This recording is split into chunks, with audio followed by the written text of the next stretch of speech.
Salut à toi, bienvenue dans cette vidéo. On va faire un petit exercice de maths. Devine de quel niveau il s'agit. Attention, roulement de tambour, c'est du niveau troisième. Alors pourquoi je traite cette vidéo sur la chaîne? Me diras-tu exercice de troisième, et qu'est-ce que c'est que ça? On peut faire ça facilement? Oui et non. En fait, ce que je vais te montrer avec cet exercice, c'est que déjà en troisième, tu peux avoir accumulé suffisamment de lacunes et le mettre en évidence avec ce style d'exercice. Alors, cet exercice-là, la façon dont je vais le rédiger, la façon dont je vais le résoudre, c'est une façon où on ne va pas chercher par tâtonnement la solution. Donc on va poser des équations, on va faire du calcul littéral. Et en fait, pour moi, cet exercice, il représente un bon exercice. C'est pas vraiment indiqué en général dans les bouquins. Tu sais, un système de mise en évidence de la difficulté des exercices. Là, c'est pas du tout le cas. Mais cet exercice, par contre, ce qui ressort, c'est que oui, il faut raisonner, oui, il faut savoir modéliser et oui, il faut savoir communiquer tes résultats. Donc on est clairement dans ces trois thèmes-là. Et en fin de troisième, donc en fin de collège, effectivement, tu peux avoir des difficultés si tu n'es pas à l'aise en calcul littéral, si tu n'es pas à l'aise en modélisation de situation. Donc là, on a en fait un problème qu'on va devoir modéliser avec des petits schémas faits par nous-mêmes. C'est trois fois rien, hein. Mais déjà, si tu ne sais pas faire ça, c'est sûr que tu es mis en difficulté. Et si en plus, par-dessus ça, tu ne sais pas factoriser, si tu ne sais pas simplifier tes équations ou tes égalités, c'est terminé. Un exercice comme ça peut te mettre dedans tout de suite. Et ce qui est intéressant pour moi, c'est de te montrer que peut-être toi, tu regardes cette vidéo et tu es en première ou tu es en terminale. Et peut-être tu vas te dire, merde, j'aurais pas su le faire en fait, j'aurais pas su le modéliser. Donc c'est aussi pour te montrer que des fois, il faut que tu reviennes sur tes acquis, tes fondamentaux, surtout si tu envisages des filières post-bac où on va te demander de faire des maths un peu plus poussées et sans calculatrice et qui vont nécessiter du coup que tu aies des bases vraiment solides, tu vois. Donc un exercice comme ça, c'est aussi une façon pour tout le monde de faire un petit rappel général et de se dire, ok, les bases, il faut qu'on les maîtrise. Alors, de quoi il s'agit? Factoriser pour prouver. Déjà, c'est toujours intéressant comme contexte. On va devoir prouver en faisant du calcul littéral. On a trois rectangles. Alors, c'est pas indiqué clairement. Donc, l'énoncé, quelque part, je le trouve un petit peu ambigu. Pas très rigoureux en vérité. Parce que dès que tu modélises ou représentes un rectangle sur un papier, dans un énoncé, pour que les choses elles soient clairement dites, soit tu nommes tes rectangles. Ok, tu nommes tes rectangles et tu fais apparaître et tu dis spécifiquement soit ABCD le rectangle, machin. Soit tu fais apparaître des angles droits sur ton schéma pour qu'il n'y ait pas de doute, en fait. Voilà, pour qu'il n'y ait aucun doute possible. Ok, notre figure, c'est bien un rectangle, d'accord? Là, en l'occurrence, c'est carrément un carré. Donc, on a trois rectangles et on nous dit que A désigne un nombre positif. On ne parle pas encore de réel, etc. Je te rappelle qu'on est sur un exo niveau collège, donc on n'a pas encore introduit de façon ultra rigoureuse et ultra spécifiée les ensembles de nombres. Ça se fait en début de seconde. Donc on dit juste A est un nombre positif. Effectivement, A ici, ça va désigner une longueur, donc il faut que ce soit positif. De même ici, c'est 2A la longueur, ici c'est 2A, là c'est A plus 3. Donc A est un nombre positif. Voilà. Jenny affirme: la somme des aires de ces trois rectangles, donc de ces trois rectangles-là, est égale à l'aire d'un rectangle dont un côté mesure 2A. Déjà, il faut traduire la phrase. Et ça, c'est vrai que ça va poser problème pour plein d'élèves.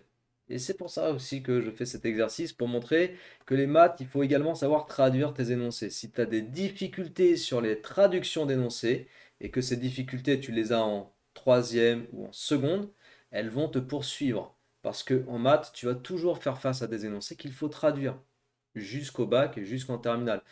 Et je parle même pas de la physique-chimie. Donc, la somme des aires de ces trois rectangles. On y va tranquillement. On a trois rectangles. Oui. On va faire l'aire de chaque rectangle. Celle-là, on va pouvoir l'appeler A1, A2, A3. Regarde, on va même noter ici A1, A2 et A3.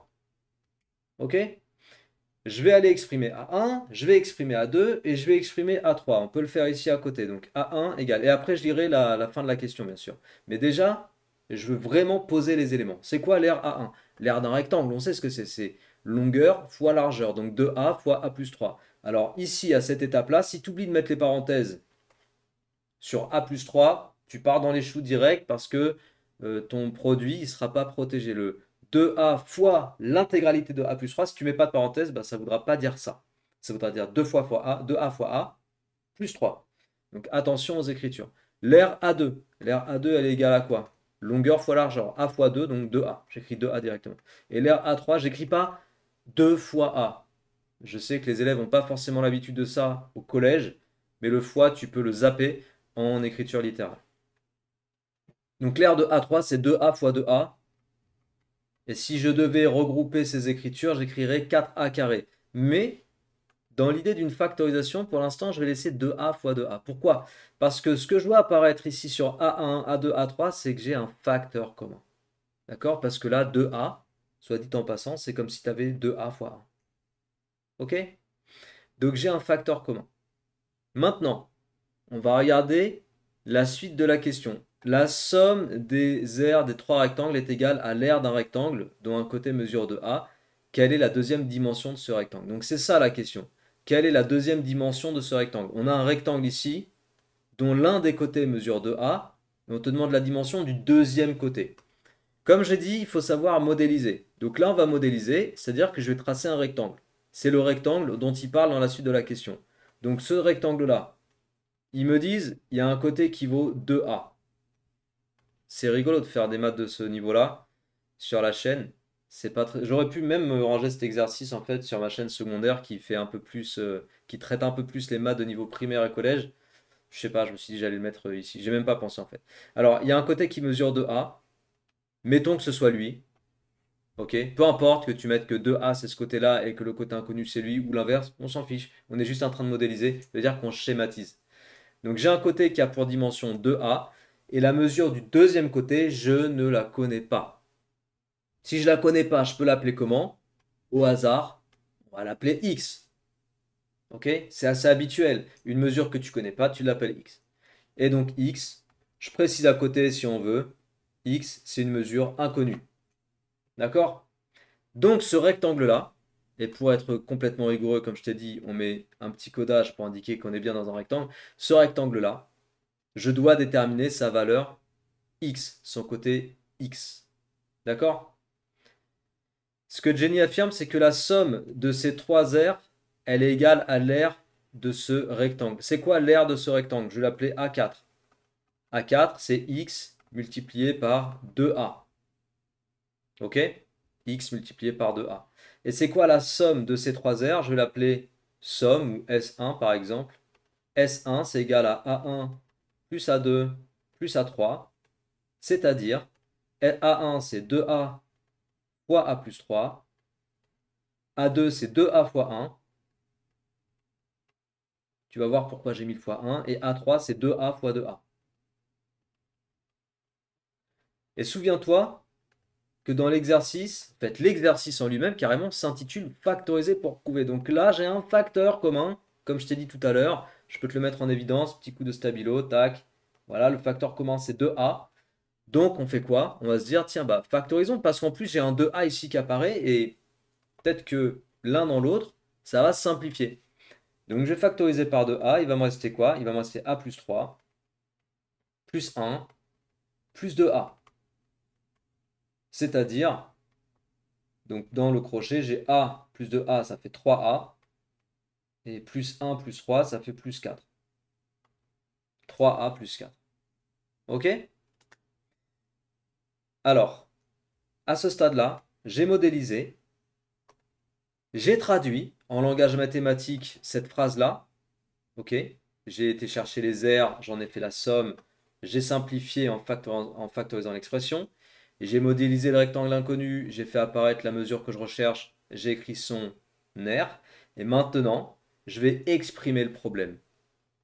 Ou la constatation, l'affirmation. La somme des aires des trois rectangles est égale à l'aire d'un rectangle dont le côté mesure 2a. Est égal. Tout est dans ce mot-là. Je peux poser une égalité. Quelle est la deuxième dimension de ce rectangle? Normalement, on va pouvoir le sortir d'après l'égalité. Donc d'après l'énoncé, l'aire du rectangle dont je cherche la mesure x, elle est égale à la somme des aires des trois autres rectangles.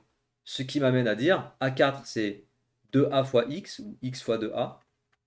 Et S1 c'est 2A fois 3A plus 4.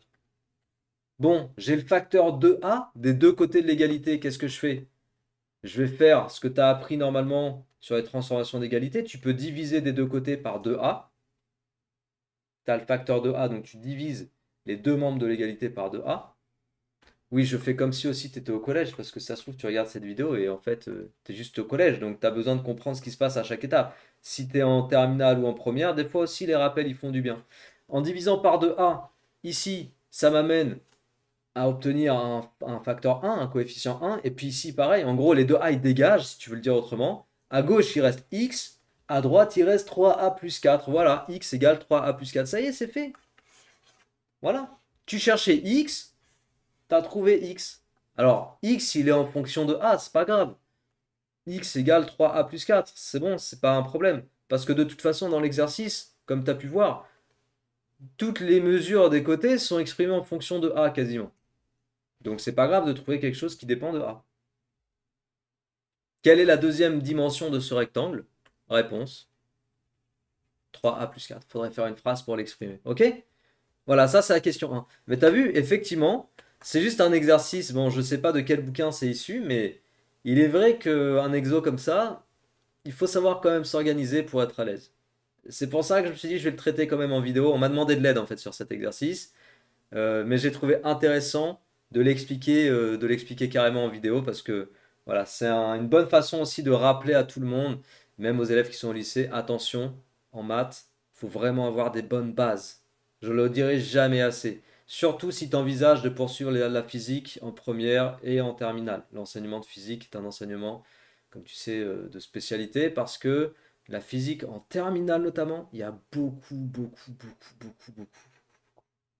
de maths, beaucoup de transformation d'écriture, de calcul littéral, de manipulation d'égalité, des inéquations, de la fonction exponentielle, des dérivés, des vecteurs. Il n'y a que ça en terminale, en physique, chimie. Il y a plein de maths. Et c'est souvent sur ça que les élèves y bloquent. Donc c'est sur ce genre de situation qu'il faut s'entraîner vraiment. Alors, question de A. Exprimer en fonction de A la somme des périmètres de ces trois rectangles. Donc de ces trois rectangles-là. La somme des périmètres pour la question de A. C'est quoi? Je vais changer de page. Parce que, hop, ça va être plus adapté. Ok. Donc je me mets ici. Allez, la somme des périmètres. Donc je suis sur la question 2A. Je vais les appeler non plus A1, A2, A3. Cette fois-ci, je vais les appeler S1, S2, S3. Euh, non, P1, P2, P3. Parce que S, c'est pour somme. Donc le périmètre du 1, le périmètre du deuxième, ce sera P2. Et là, ce sera P3. Alors P1, c'est égal à quoi? Le périmètre d'un rectangle, c'est 2 fois longueur plus largeur. Je ne fais pas longueur plus largeur plus largeur. Non, je fais 2 fois grand L plus petit l. Donc là, la largeur c'est 2A, la longueur c'est A plus 3. Donc 2A plus 3. Ce qui nous fait 2 fois, parenthèse, 2A plus A. Ça fait 3A plus 3. On pourrait mettre 3 en facteur commun, mais on va laisser comme ça. P2, c'est 2 fois 2 plus A. Encore une fois, on constate qu'il y a un petit facteur 2 qui va être facteur commun, a priori, quand je vais faire la somme. On garde ça en tête. Et puis P3, ça va être 2 fois 2A plus 2A. Donc 2A plus 2A, ça fait 4A. Attention, hein, c'est une somme ici, donc c'est juste 4A. Donc j'écris 2 fois 4A. Donc si tu veux faire la somme S des périmètres de ces trois rectangles, j'écrirai S égale 2 fois 3A plus 3, plus 2 fois 2 plus A, plus 2 fois 4A. Comme je t'ai dit encore une fois, on a un petit facteur commun. Comme l'exercice il fait mention d'une factorisation, factoriser pour prouver, eh ben, le thème c'est dans cet exercice c'est de factoriser. Donc je factorise par le facteur commun et il reste 3A plus 3, plus 2, plus A, plus 4A. Évidemment, tu laisses pas ça comme ça, tu vas réduire. Normal, 3A plus 4A. Donc ça te fait 8A. Et 3 plus 2, ça nous fait 5. 8A plus 5. Yes, c'est bien ça. Donc voilà la somme des périmètres. Et ils te disent, proposer les dimensions d'un rectangle dont le périmètre est égal à S, quelle que soit la valeur de A. Ben en fait, elle est un peu bizarre la question. Elle est vraiment un peu bizarre la question. On te dit, on cherche un rectangle dont le périmètre vaut S. Donc le périmètre, soit un rectangle, je vais écrire ça, soit un rectangle dont le périmètre vaut 2 points P4, parce que j'ai déjà mis P1, P2, P3, donc je vais introduire P4 égale S. Et S, c'est quoi? C'est ce que je viens de trouver, c'est 2 fois 8A plus 5. Donc 2 fois 2 fois 8a plus 5. Eh mais qu'est-ce qu'on retrouve ici? On retrouve quoi? On retrouve une expression du périmètre d'un rectangle. 2 fois longueur plus largeur, ou largeur plus longueur. Donc on peut très bien imaginer un rectangle S, je fais à main levée, comme ça c'est un peu moche. Voilà, on peut très bien imaginer un rectangle ici, dont l'un des côtés mesure 8a, et l'autre côté mesure 5. Et effectivement, ce rectangle, son périmètre, ce sera bien 2 fois 8a plus 5. Donc il aura bien comme périmètre la même chose que ce que j'ai trouvé pour S. Voilà. Et c'est ça en fait la question B. Elle est un peu ambiguë. En fait, ce qui revient dans cet exercice, c'est qu'il y a beaucoup de travail à faire autour de la traduction de l'énoncé. Première chose, déjà traduire l'énoncé et comprendre ce qu'il demande. C'est vrai que ça, c'est un peu difficile et honnêtement, pour un exercice de niveau collège, je trouve que l'exercice, il est d'un bon niveau. Avec un exo comme ça, si je donne ça à un élève qui est en troisième, ou qui est en train de passer de troisième à seconde, si c'est sur un élève qui fait des cours pendant l'été, qui veut réviser et tester son niveau, je vais proposer cet exo et tout de suite, c'est vrai que là, je vais pouvoir voir à quel type d'élève j'ai affaire. Si je propose cet exo en seconde quand j'ai un doute sur le calcul littéral avec un élève, je vais tout de suite voir à quel type d'élève j'ai affaire. Effectivement, cet exercice est un bon exo qui permet de savoir si tu as des lacunes ou pas, si tu sais modéliser ou pas, si tu sais traduire un énoncé ou pas. Donc, exo de collège, certes, mais bon exercice. Voilà, j'espère que cette vidéo t'a plu. C'est un petit peu plus léger que ce qu'on fait habituellement sur la chaîne avec l'aspect maths de terminale, l'aspect physique-chimie de terminale. Mais bref, ce genre d'exercice, ça permet quand même des fois d'aller regarder un peu les bases, les fondements, et te rappeler aussi, surtout si tu es sur cette chaîne et que tu vas bientôt nous quitter pour aller en études sup, ça permet aussi de te rappeler que parfois, il faut avoir de très bonnes bases en maths, c'est fondamental. Surtout si tu vas dans des filières post-bac où la calculatrice, tu vas juste lui dire au revoir. Tu vois, donc ça veut dire que c'est là-dedans que ça va se passer. Et pour ça, pour que ça se passe bien, eh ben, il faut être très à l'aise en calcul, il faut être très à l'aise en simplification d'écriture, il faut être très à l'aise en calcul de dérivés, en recherche de primitives, etc., etc. Voilà, j'espère encore une fois que cette vidéo t'a plu. Si c'est le cas, partage, diffuse, n'oublie pas de t'abonner à cette chaîne si tu n'es toujours pas abonné. Ça envoie beaucoup de force et je te remercie. Merci d'avance et je te dis à très bientôt. Ciao!